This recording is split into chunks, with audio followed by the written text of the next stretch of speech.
ನಮಸ್ಕಾರ ಸ್ನೇಹಿತರೆ, welcome back to Santosh Chandapura YouTube ಚಾನಲ್ಗೆ. ಇವತ್ತು ನಾವು ಮಾತಾಡಲಿರುವುದು ಒಂದು ದುರಂತ ಕಥೆಯ ಬಗ್ಗೆ, ಸುಶಾಂತ್ ಸಿಂಗ್ ರಾಜ್ನ ಆತ್ಮಹತ್ಯೆಯ ಪ್ರಕರಣದ ಬಗ್ಗೆ. ಆದರೆ ಇದು ಕೇವಲ ಆತನ ಮರಣದ ಬಗ್ಗೆ ಅಲ್ಲ. ಭಾರತೀಯ ಮಾಧ್ಯಮಗಳು ಈ ಪ್ರಕರಣವನ್ನು ಹೇಗೆ ತಪ್ಪಾಗಿ ಬಿಂಬಿಸಿದವು, ದಿಯಾ ಚಕ್ರವರ್ತಿಯನ್ನು ಹೇಗೆ ಗುರಿಯಾಗಿಸಿದವು ಅನ್ನುವುದರ ಬಗ್ಗೆ. ಮತ್ತು ಆಗ ಭಾರತ ಕೋವಿಡ್-19 ಮೊದಲ ಅಲೆಯ ಭೀಕರತೆಯನ್ನು ಎದುರಿಸುತ್ತಿತ್ತು. ಲಾಕ್ಡೌನ್ ಜಾರಿಯಲ್ಲಿತ್ತು. ಜನರು ಆರ್ಥಿಕ ಸಂಕಷ್ಟ, ಆರೋಗ್ಯ ಸಮಸ್ಯೆಗಳಿಂದ ಬಳಲುತ್ತಿದ್ದರು.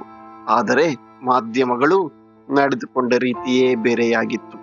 ದಿಯಾ ಚಕ್ರವರ್ತಿಯ ಕಥೆಯಲ್ಲಿ ಎಷ್ಟು ಸತ್ಯ? 2025 ಮಾರ್ಚ್ 22ರಂದು ಸಿಬಿಐ ತನ್ನ ಮುಕ್ತಾಯ ವರದಿಯಲ್ಲಿ ರಿಯಾ ಮತ್ತು ಆಕೆಯ ಕುಟುಂಬದವರ ಮೇಲಿನ ಆರೋಪಗಳನ್ನು ತಳ್ಳಿ ಹಾಕಿತು. ಆದರೆ ಈ ವಿಷಯದಲ್ಲಿ ಮಾಧ್ಯಮಗಳು ಎಷ್ಟು ಜವಾಬ್ದಾರಿಯಿಂದ ವರ್ತಿಸಿದವು, ಬನ್ನಿ ಒಟ್ಟಾಗಿ ತಿಳಿದುಕೊಳ್ಳೋಣ.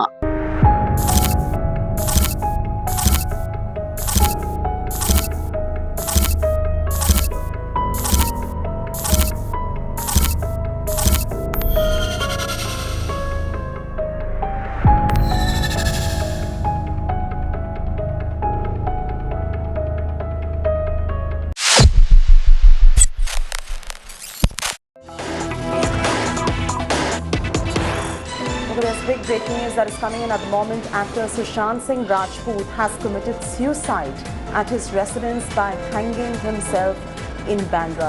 2020 ಜೂನ್ 14ರಂದು ಬಾಲಿವುಡ್ ನಟ ಸುಶಾಂತ್ ಸಿಂಗ್ ರಾಜ್ಪೂತ್ ತನ್ನ ಮುಂಬೈನ ಬಾಂದ್ರಾ ಮನೆಯಲ್ಲಿ ಆತ್ಮಹತ್ಯೆ ಮಾಡಿಕೊಂಡನು. ಆತನ ವಯಸ್ಸು ಕೇವಲ 34. ಮುಂಬೈ ಪೊಲೀಸರು ಇದನ್ನು ಆತ್ಮಹತ್ಯೆ ಎಂದು ಘೋಷಿಸಿದರು. ಆತನ ಸಾವಿನ ಆಘಾತದಿಂದ ಲಕ್ಷಾಂತರ ಅಭಿಮಾನಿಗಳು ದುಃಖದಲ್ಲಿದ್ದರು. ಆದರೆ ಇದು ಕೇವಲ ದುಃಖದ ಕಥೆಯಾಗಿ ಉಳಿಯಲಿಲ್ಲ. ಇದು ಒಂದು ಮಾಧ್ಯಮ ಸರ್ಕಸ್ ಆಯಿತು. ಸುಶಾಂತ್ ಒಬ್ಬ ಯಶಸ್ವಿ ನಟನಾಗಿದ್ದ.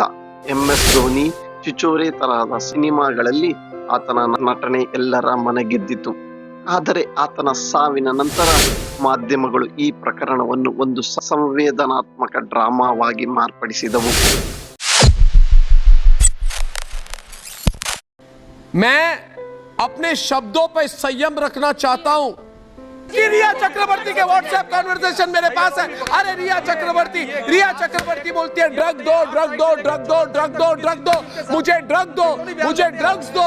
वो कहती है मुझे ड्रग दो, मेरे लिए गांजा लाओ, चरस लाओ, MDMA लाओ, एक्सटेसी लाओ. ಸುಶಾಂತ್ನ ಸಾವಿನ ಕೆಲವೇ ದಿನಗಳಲ್ಲಿ ಆತನ ಗೆಳತಿ ರಿಯಾ ಚಕ್ರವರ್ತಿಯ ಮೇಲೆ ಮಾಧ್ಯಮಗಳು ದಾಳಿ ಶುರು ಮಾಡಿದವು. ರಿಯಾ ಒಬ್ಬ ನಟಿಯಾಗಿದ್ದರು ಮತ್ತು ಸುಶಾಂತ್ ಜೊತೆ ಸಂಬಂಧದಲ್ಲಿದ್ದರು. ಆದರೆ ಮಾಧ್ಯಮಗಳು ಆಕೆಯನ್ನು ತಕ್ಷಣದ ಆರೋಪಿಯಾಗಿ ಬಿಂಬಿಸಿದವು. ರಿಯಾ ಸುಶಾಂತ್ಳನ್ನು ಕೊಂದವಳು, ಆಕೆ ಆತನ ಹಣವನ್ನು ದೋಚಿದಳು ಮತ್ತು ಆಕೆ ಮಾದಕ ವ್ಯಸನಿ ಎಂದು ಇಂತಹ ಆರೋಪಗಳು ಯಾವುದೇ ಪುರಾವೆ ಇಲ್ಲದೆ ಮಾಧ್ಯಮಗಳಲ್ಲಿ ಹರಡಿದವು. ಸುಶಾಂತರ ತಂದೆ KK ಸಿಂಗ್ ಪಾಟ್ನಾದಲ್ಲಿ ರಿಯಾ ವಿರುದ್ಧ FIR ದಾಖಲಿಸಿದರು. ಆಕೆ ಆತನ ಆತ್ಮಹತ್ಯೆಗೆ ಪ್ರಚೋದನೆ ನೀಡಿದಳು, ಆತನ ಹಣವನ್ನು ದುರುಪಯೋಗ ಮಾಡಿದಳು ಎಂದು ಆರೋಪಿಸಲಾಯಿತು. ಇದನ್ನೇ ಬಂಡವಾಳ ಮಾಡಿಕೊಂಡ ಮಾಧ್ಯಮಗಳು ರಿಯಾಳನ್ನು ಖಳನಾಯಕಿಯಾಗಿ ಚಿತ್ರಿಸಿದವು. ಟಿವಿ ಚಾನೆಲ್ಗಳು ಆಕೆಯನ್ನು ಮಾಟಗಾತಿ, ಡ್ರಗ್ಸ್ ಡೀಲರ್ ಎಂದು ಕರೆದರು. ಆದರೆ ಇದಕ್ಕೆ ಯಾವುದೇ ದೃಢ ಪುರಾವೆ ಇರಲಿಲ್ಲ. ಈ ಪ್ರಕರಣದಲ್ಲಿ ಮಾಧ್ಯಮಗಳು ತಮ್ಮ ಜವಾಬ್ದಾರಿಯನ್ನು ಸಂಪೂರ್ಣ ಮರೆತವು. TRPಗಾಗಿ ಅವರು ಸುಶಾಂತ್ನ ಸಾವನ್ನು ಒಂದು ಮನರಂಜನಾ ಕಾರ್ಯಕ್ರಮವಾಗಿ ಮಾಡಿದರು.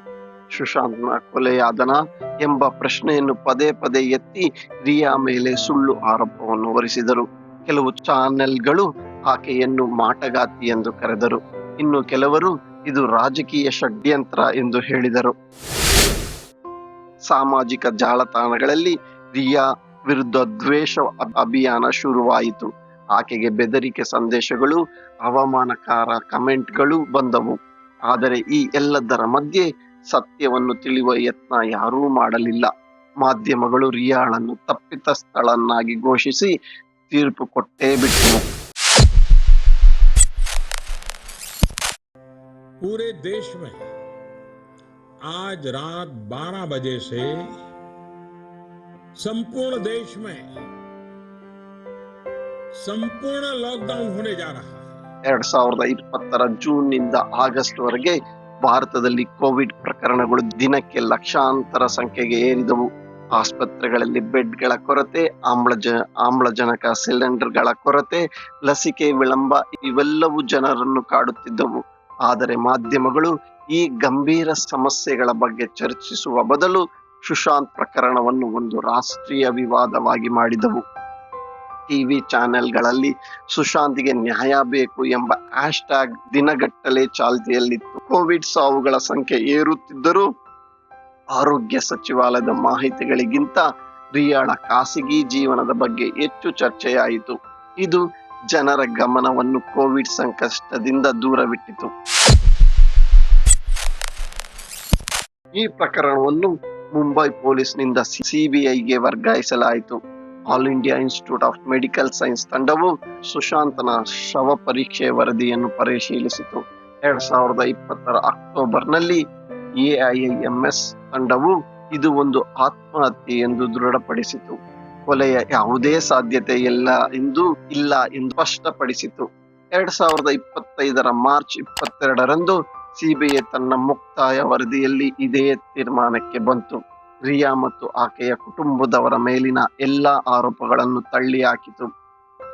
ಆದರೆ ಇದರ ಮಧ್ಯೆ ರಿಯಾ ನಾರ್ಕೋಟಿಕ್ಸ್ ಕಂಟ್ರೋಲ್ ಬ್ಯೂರೋ ಬಂಧಿಸಿತ್ತು. ಡ್ರಗ್ಸ್ ಪ್ರಕರಣದಲ್ಲಿ ಆಕೆ 22 ದಿನಗಳ ಕಾಲ ಜೈಲಿನಲ್ಲಿದ್ದಳು. ನಂತರ ಆಕೆಗೆ ಜಾಮೀನು ಸಿಕ್ಕಿತು. ಮಾಧ್ಯಮಗಳ ದಾಳಿಯಿಂದ ಆಕೆ ಜೀವನ ನಾಶವಾಯಿತು. ಈ ಪ್ರಕರಣದಲ್ಲಿ ಮಾಧ್ಯಮಗಳು ಸತ್ಯವನ್ನು ಹುಡುಕುವ ಬದಲು ಸಂವೇದನೆಯನ್ನು ಮಾರಿದವು. ರಿಯಾಳನ್ನು ಯಾವುದೇ ಪುರಾವೆ ಇಲ್ಲದೆ ಖಳನಾಯಕಿಯಾಗಿ ಮಾಡಿದರು.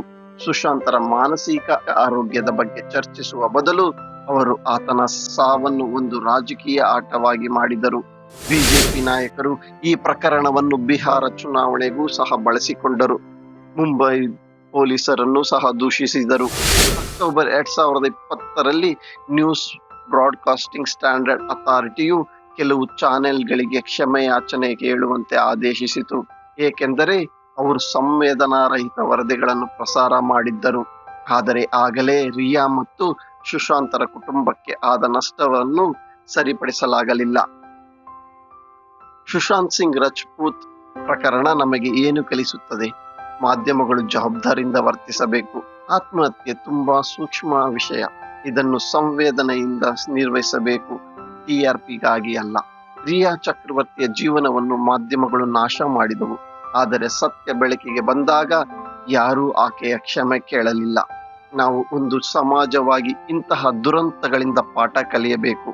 ಮಾನಸಿಕ ಆರೋಗ್ಯದ ಬಗ್ಗೆ ಗಂಭೀರ ಚರ್ಚೆಯಾಗಬೇಕು. ಸಂವೇದನಾತ್ಮಕ ಕಥೆಗಳನ್ನು ಮಾರಾಟ ಮಾಡುವುದು ಬೇಡ.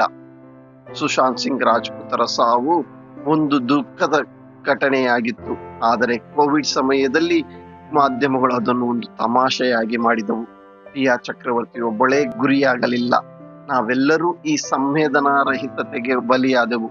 ಈ ವಿಡಿಯೋ ನಿಮಗೆ ಇಷ್ಟವಾದರೆ ಲೈಕ್ ಮಾಡಿ, ಶೇರ್ ಮಾಡಿ, ಸಬ್ಸ್ಕ್ರೈಬ್ ಮಾಡಿ.